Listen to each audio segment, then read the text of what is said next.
Hebrews 4. Therefore, since the promise of entering his rest still stands, let us be careful that none of you be found to have fallen short of it.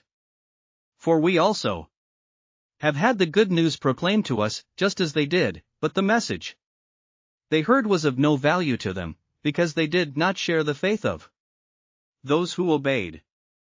Now we who have believed enter that rest, just as God has said. So I declared on oath in my anger, they shall never enter my rest.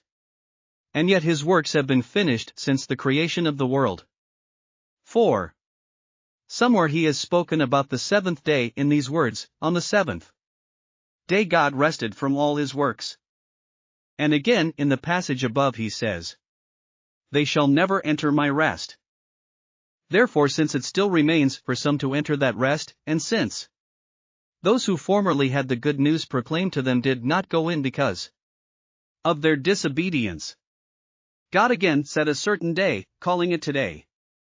This he did when a long time later he spoke through David, as in the passage already quoted. Today, if you hear his voice, do not harden your hearts. For if Joshua had given them rest, God would not have spoken later about another day. There remains, then, a Sabbath rest for the people of God. For anyone who enters God's rest also rests from their works, just as God did from his. Let us, therefore, make every effort to enter that rest, so that no one will perish by following their example of disobedience. For the word of God is alive and active, sharper than any double-edged sword, it penetrates even to dividing soul and spirit, joints and marrow, it judges the thoughts and attitudes of the heart.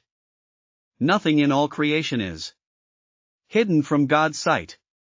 Everything is uncovered and laid bare before the eyes of him to whom we must give account. Therefore, since we have a great high priest who has ascended into heaven, Jesus the Son of God, let us hold firmly to the faith we profess. For we do not have a high priest who is unable to empathize with our weaknesses, but we have one who has been tempted in every way, just as we are, yet he did not sin. Let us then approach God's throne of grace with confidence, so that we may receive mercy and find grace to help us in our time of need.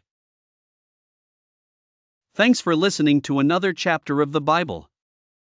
At My Faith Fuel, we believe a good coffee fuels your faith and energizes your day. Please visit myfaithfuel.com to explore our delicious coffee blends.